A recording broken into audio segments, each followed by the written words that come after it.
All right, and right into our next game, we had the Chargers going into Arrowhead and lose 17-31 to the Chiefs. On the stat sheet, it looks like this game was an absolute blowout. It really wasn't. At halftime, the game was 17-24, and it stayed that way until about 6 minutes left in the game. Realistically, the Chargers just couldn't get anything going in the second half. The Chiefs' defense was pretty incredible, honestly. They picked off Justin Herbert twice. It was not the greatest day for the Chargers. Herbert was 17 for 30, 259 yards, one touchdown to Gerald Everett, had those two picks, ran the ball twice for 5 yards, only 12.9 points out of Herbert. I mean, they just weren't able to get anything going in the second half. That's really what it was. You hate to see this out of Herbert, but I don't think this is, it's going to be like last year. We got a lot of clunkers out of him. Still got Keenan Allen back there. Austin Eckler's going to ramp up. I think he got hurt a little bit in this game. That's when he came out. And that is when Joshua Kelly, unfortunately, if you were an Austin Eckler owner and you did not see him come out and you just see a Chargers running back breaking for a 49-yard touchdown, you were probably elated. And then you realize there's a 25 on his jersey, not a 30. That's Josh Kelly. Yeah. For some reason, when Josh Kelly is playing the RB2 role, he's amazing. But when the spotlight's on him, he's absolutely trash. And I don't understand it. He had 7 attempts for 75 yards and a touchdown, gave you 13.5 fantasy points for the 0. If you for some reason started Josh Kelly, you're a savant, and you need to call me because you need to make all my fantasy decisions. Austin Eckler had 14 attempts for 45 yards, very inefficient on the ground, as he has been. But the concerning thing was he got one catch in the very beginning, first drive of the game, and got one more target throughout the whole rest of the game that he didn't catch. So he finished with one 1-yard reception, 5.6 PPR points. Horrible day out of Eckler. I'm not going to say I'm worried about him. I think, he's coming off that injury, got a little banged up in this one. I think as he gets healthier, he'll start to ramp up. Whatever the case may be, I'm not worried about Austin Eckler, and you have him for the rest of the year. He's off his bye. Should he stay healthy, he'll be an RB1 at the end of this year. Oh, yeah. Keenan Allen had a down day for his standards. 4 catches for 55 yards on 9 targets, so only 9.5 PPR points. I mean, what do you say about Keenan? It's just a bad day. Like we said, some receivers have bad days, and luckily for everybody who has Keenan Allen, that results in 9.5 fantasy points. So, yeah. I mean, it didn't kill you. It definitely didn't win you any weeks. But you're going to see better days out of Keenan Allen, wide receiver 1 for the rest of the year. Not worried, as long as he's healthy. What was interesting to see, Josh Palmer did play 3 more snaps than Keenan Allen. Was not out-targeted by him, or was out-targeted by Keenan Allen by 2. But on the 5 passes that Josh Palmer caught on his 7 targets, he got 133 yards. Yeah. Now, granted, some of these are, when you see these big chunks, some of them tend to be broken plays, but nonetheless, they're getting open. They're on the field. He's on the field for 98% of the time. Josh Palmer, in my opinion, from here for the rest of the season, I don't think we're going to get that Quentin Johnston. No. Josh Palmer has been in this offense. He was in a more important role last year. He was the wide receiver 1 when both Keenan and Mike Williams were down. So him and Herbert already have a connection. It's already established. He's going to be the wide receiver 2 in this offense. I would honestly view him the way we kind of view Jacoby Myers. He might not get as much volume, but he is in an offense that, they're going to throw the ball a lot. Their defense is bad. They're going to be down a lot. Josh Palmer is going to be a solid, low-end wide receiver 2, wide receiver 3 option for the rest of the year. He's a must-start.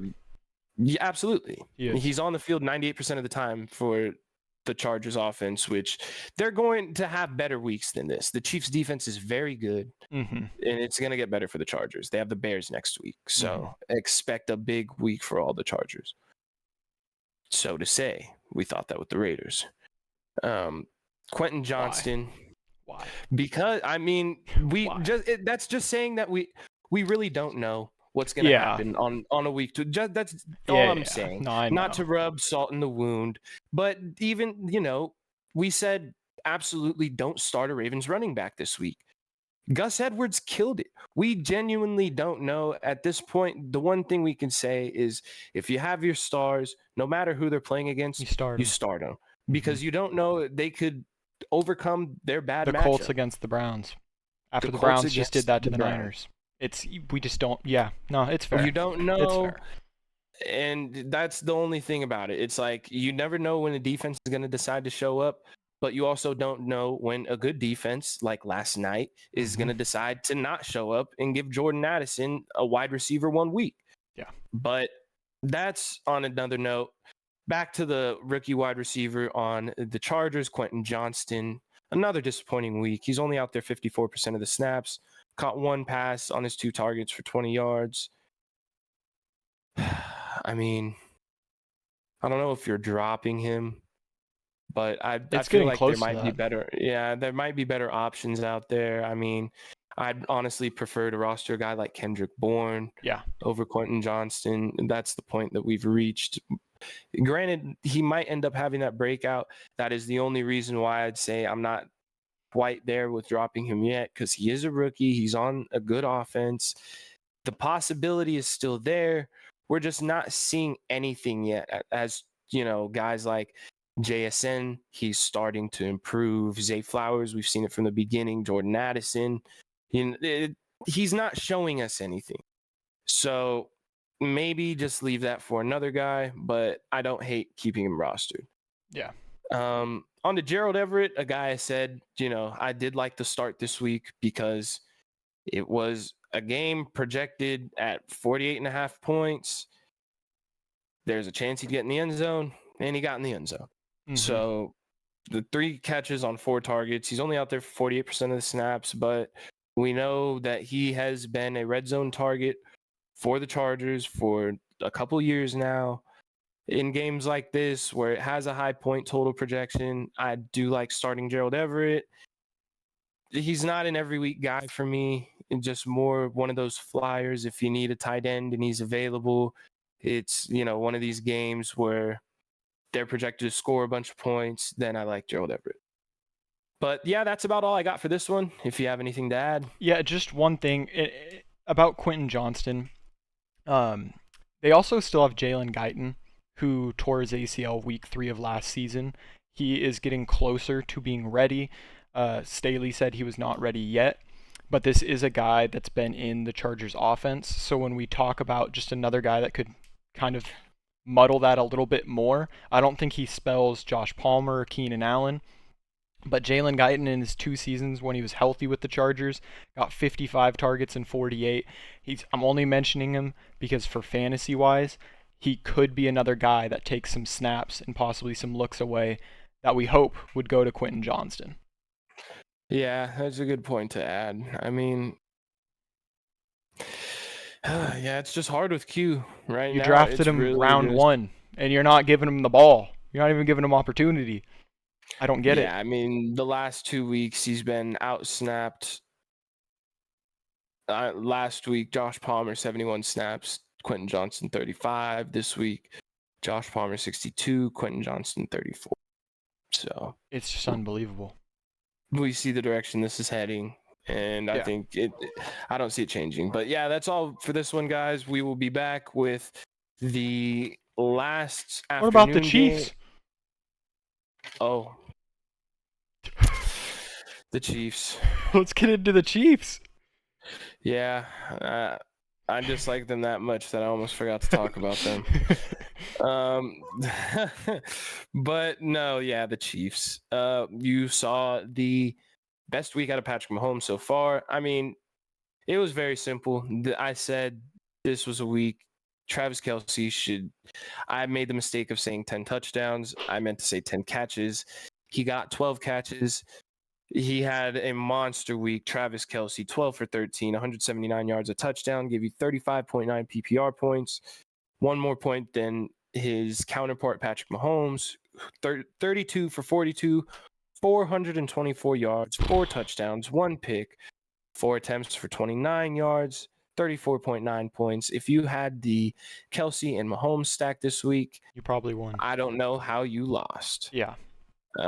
That was a great showing out of both of them. That's obviously what you drafted these two guys for.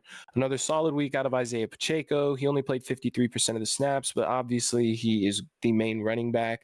He's going to get obviously the bulk of the work. 13 attempts, 32 yards, very inefficient, but made up for it in the air. 4 catches on 4 targets for 28 yards and a touchdown, giving you 16 fantasy points. I mean, Isaiah Pacheco's been solid every week. He's the running back 8 currently. Yeah, and I mean, there's not much more to say. You're starting Isaiah Pacheco. McKinnon out there, 37% of the snaps, got 2 attempts for 2 yards, 2 catches on 2 targets, 24 yards. McKinnon is a super desperation. Like, if all your running backs are dead, he's a guy who might catch a pass and take it to the end zone. He would have had a touchdown. It got called back on a hold. But yeah, that's just, we know what he is. He's an extreme boomer bust running back, desperation. But, you know, Clyde Edwards-Helaire, not even worth mentioning. Already talked about Travis Kelce, the great day he had. And funny enough, he only played 75% of the snaps. Rashee Rice, another great showing. I think with the addition of McCole Hardman, it was kind of a question as to whether it would hurt Rashee Rice. I think the answer to that question is no, it will not. Kadarius Toney will, in fact, be the one affected by this. Kadarius Toney was down to, 19% of the snaps after last week playing 42%. So, I mean, what we've seen out of Kadarius Toney so far, 25%, 28, 3, 4, 38, It's 42, done. back down to 19. McCole Hardman in his first game gets 16%. I think he's going to mix in. It's going to kind of be, you know, the main guys, as it seems, that are getting the main bulk of the snaps are Rashee Rice, Marquez Valdez-Scantling, and Sky Moore. MVS got 41 or 47, Sky Moore 41, Rashee Rice 40. I think if you're to choose between any of the wide receivers on the Kansas City Chiefs, those are the 3 if you want. Rashee Rice, I think, is getting to the point where he's more of a solid week-to-week option. I mean, you know, he's another week, 6 targets, 5 catches, 60 yards, the touchdown, 17 PPR points. He's looking good out there. Second week in a row that he's gone over double digits. He's showing more than Kadarius Toney by a long shot. MVS isn't necessarily someone that I'd count on, but one of those if you need a flyer on a week. This was a great matchup. The Chargers are dead last against wide receivers, which, you know, MVS was able to get open on kind of a broken play, took it for a touchdown. He was able to get 3 catches on 5 targets for 84 yards and that touchdown, giving you 17.4 PPR points. Definitely not a week-to-week starter. I like Rashee Rice a lot more. Yeah. Sky Moore, 2 catches on 3 targets for 15 yards. Nothing impressive out of him. Like I said, Kadarius, on his 19% of snaps, he got 1 catch on 1 target for 13 yards, and that was it. So looking at this offense, we know Patrick Mahomes, start him every week. Isaiah Pacheco, same thing. Travis Kelce, same thing. Rashee Rice, he's a great flex option at this point. I do like him. Yeah. MVS, like I said, spot start if you need it. Yeah. Throw him in there. But know that you can. The scary thing about it is guys on the Chiefs, if you choose to go with them for a spot start, they can absolutely burn you. They can definitely get 0 catches on 2 targets because Patrick Mahomes will throw the ball to at least 10 different people per game. It's, So good luck with that. But now, that is all for this one. That is my last afternoon game. One last thing to add. Oh. We need Taylor Swift to keep coming to these games for Travis Kelce owners. He's averaging Okay, 100 yards a yeah, game when we she's don't here need to mention and anything with 46 and a Taylor half Swift. I when don't wanna she's hear not. about this. For the sake of my fantasy team and Travis Kelce, we need the Swifties in the arena. Now you can wrap it up.